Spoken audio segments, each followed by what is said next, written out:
Berikutnya pertanyaan dari Bapak Tommy.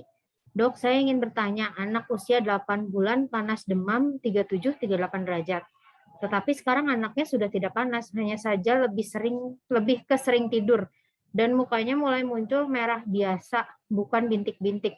Apakah ini bahaya, dok? Tapi panasnya sudah tidak ada, dok. Ini terjadi di hari keempat setelah demam. Dan anaknya sekarang aktif ceria dan lebih sering ke ASI. Terima kasih.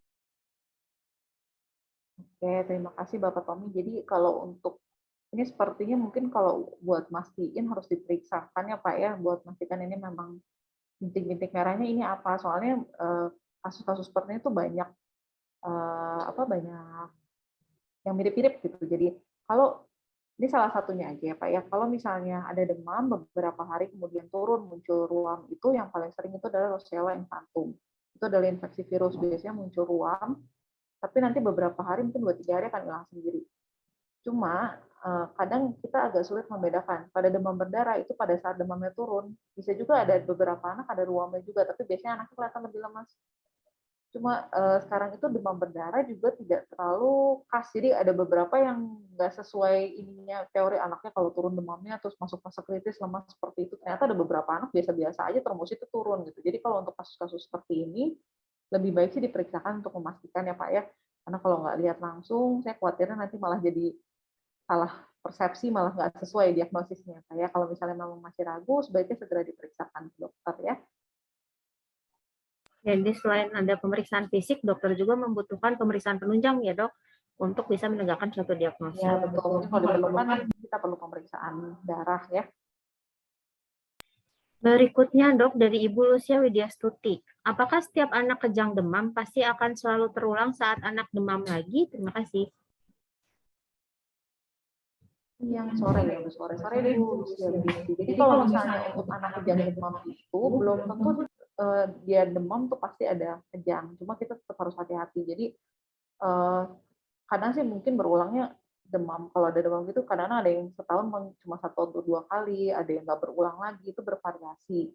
Banyak faktor juga gitu tergantung seberapa tinggi demamnya, dia dulu pas lagi kejang demam berapa tinggi baru ada kejang kayak gitu tuh banyak faktor yang mempengaruhi juga, tapi nggak selalu. Cuma kalau misalnya memang sudah ada riwayat anaknya kejang demam, Bapak Ibu harus lebih hati-hati. Jadi harus ada termometer, harus ada penurun panas, kemudian kalau misalnya memang sesuai rekomendasi dokter, mungkin kalau perlu obat anti kejangnya gitu. Jadi harus siap-siap kita sewaktu-waktu terjadi kejang demam.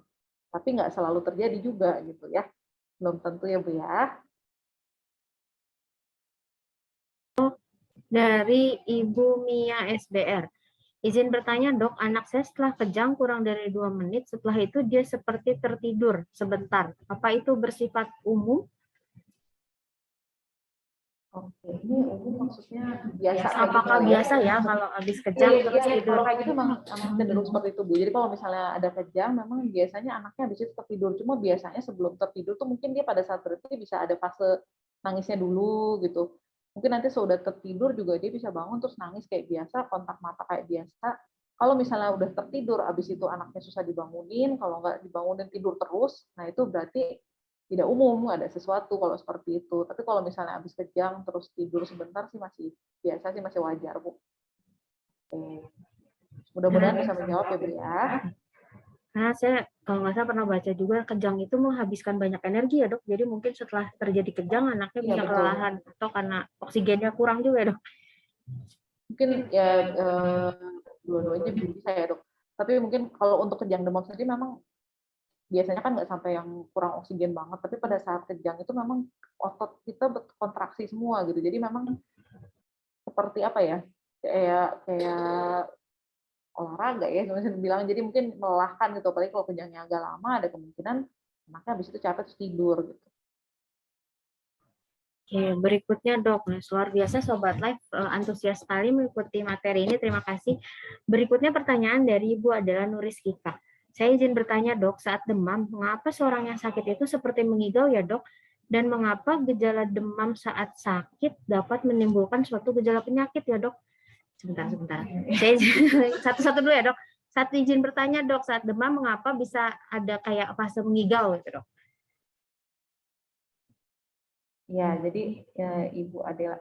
Jadi untuk kondisi pada saat anak demam tinggi, kadang-kadang kita memang bisa ada seperti itu. Karena memang sorry, tadi ke ini ya, saya ulangin lagi ya. Jadi kalau untuk pada saat demam tinggi, kadang-kadang memang seperti ada perubahan. Tapi menggigau sendiri juga mungkin ada bagian dari beberapa penyakit tertentu juga ada yang seperti itu. Nah, mengigaunya biasanya sih akan hilang sendiri pada saat anaknya demamnya turun. Tapi kalau misalnya masih ngigau-ngigau terus kayak gitu, itu bisa bentuk salah satu penurunan kesadaran juga. Itu kalau misalnya masih mengigaunya nggak hilang-hilang, demamnya tinggi terus, kemudian tetap ngigau dan nggak nyambung, itu berarti penurunan kesadaran. Tapi kalau itu memang salah satu gejala yang bisa terjadi karena ada perubahan, mungkin gampangnya perubahan kondisi di otak lah seperti itu, Bu, karena ada proses-proses yang terjadi pada saat demam. Ini saya kurang ngerti pertanyaan kedua. Pertanyaan yang kedua. Demam saat apa aja? Mungkin demam itu bukan suatu penyakit, tapi memang merupakan suatu gejala penyakit. Nah, penyebab penyakit apa saja yang dapat menimbulkan demam? Tadi udah sempat dibahas ya, Dok, tapi silakan, Dok, di-remind lagi. Jadi kalau untuk demam itu memang bukan penyakit, Bu. Jadi demam itu adalah gejala, bukan nama penyakit sebenarnya. Jadi banyak penyakit yang gejalanya bisa berupa demam. Demamnya karena apa? Tadi saya sudah sebutkan, ada yang infeksi, ada yang non-infeksi. Infeksi bisa karena bakteri, bisa karena virus, bisa karena jamur yang lebih jarang. Non-infeksi itu bisa karena alergi, bisa karena autoimun. Jadi penyakit-penyakit di mana autoimun itu adalah tubuh kita tuh salah mengenali. Jadi harusnya kita punya sel-sel tubuh yang buat memerangi kuman, tapi dia salah ngenalin organ-organ atau sel-sel tubuh sendiri itu diserang. Jadi dia menimbulkan gejala, itu juga bisa bikin demam. Jadi ada banyak faktor.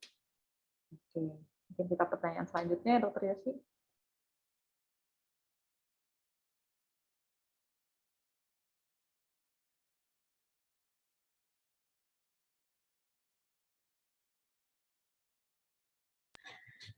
Selamat siang, Dokter Sheila. Izin bertanya, Dok. Anak saya ada riwayat saat demam tinggi ada kejang. Saat ini umur 4 tahun 10 bulan, sudah pernah kejang 3 kali, tetapi dalam jangka waktu tidak berdekatan dan durasi kejang kurang dari 2 menit. Lalu pernah dilakukan EEG, hasilnya normal. Apakah untuk EEG perlu dilakukan kembali bila nanti anak muncul kejang? Terima kasih, Dokter. Terima kasih, Bu Pauline. Jadi kalau untuk kejang berulang, sebenarnya yang indikasi untuk di EEG itu terutama kalau kejangnya parsial ya. Kalau kejangnya umum, kemudian ini 3 kali itu dalam waktu range berapa lama? Kalau misalnya setahun, misalnya kejangnya sampai 4 kali atau lebih setahun, mungkin kita perlu EEG untuk screening ya. Tapi kalau misalnya 3 kali itu dalam waktu 3 tahun yang berbeda, sebenarnya sih nggak di EEG juga nggak apa-apa. EEG sendiri itu ada sekian, mungkin ada beberapa persen tuh bisa hasilnya abnormal pada orang yang normal gitu. Jadi memang kalau untuk kondisi-kondisi tertentu baru perlu dilakukan EEG. Jadi kalau untuk seperti ini saya kira belum perlu diulang lagi EEG-nya, kecuali memang ada keluhan yang lain. Kalau misalnya ada kejang tanpa demam atau kejang yang sebagian, bukan kejang seluruh tubuh seperti itu, mungkin EEG-nya perlu diulang. Atau misalnya ada kejang kemudian ada defisit motorik, dalam arti misalnya gangguan perkembangan seperti itu mungkin perlu diulang. Tapi kalau kondisi seperti ini nggak perlu diulang dulu EEG-nya ya. Mungkin ya, Bu Pauline. Berikutnya ada dari Ibu Rahma Sucitiana. Pertanyaannya, izin bertanya, Dokter, apakah ada cara untuk mencegah kejang demam terjadi pada anak atau cara untuk mencegah agar anak tidak kejang saat demam? Terima kasih. Ya, Ibu Rahma Suci. Jadi kalau untuk mencegah kejang demam, kalau misalnya memang ada faktor resiko, kita berusaha menurunkan demamnya yang pertama. Kalau misalnya memang jelas ada demam di atas 38 kayak gitu, makanya kenapa perlu sedia termometer sama penurun panas. Jadi begitu ada demam dikasih obat, karena ini kejang demam itu adalah kejang yang dipicu oleh demam. Kalau kita menurunkan demamnya, harapannya bisa mengurangi resiko untuk terjadinya kejang. Walaupun memang ada beberapa yang mungkin dikasih obat panas juga tetap masih terjadi kejang ya. Kemudian untuk pencegahan, kalau misalnya memang ada kejang demam berulang, kalau udah terdiagnosis ada kejang demam, biasanya dokter akan membawakan obat-obatan untuk mencegah kejang yang lebih spesifik, misalnya seperti tadi yang saya sebutkan, diazepam yang bisa misalnya ada yang diminum atau yang diberikan secara rektal yang lewat anus seperti itu. Jadi kalau ada kondisi kejang, ada kondisi demam yang tinggi bisa diberikan untuk mencegah terjadinya kejang. Tapi untuk yang seperti itu nanti itu harus konsultasi dengan dokter karena ibu nggak bisa beli sendiri obatnya untuk obat-obat anti kejang, gitu ya. Jadi untuk mencegah kejang, jangan demam. Nah, berarti harus sedia termometer untuk memastikan suhu anak di rumah dan minimal memiliki persediaan obat anti demam.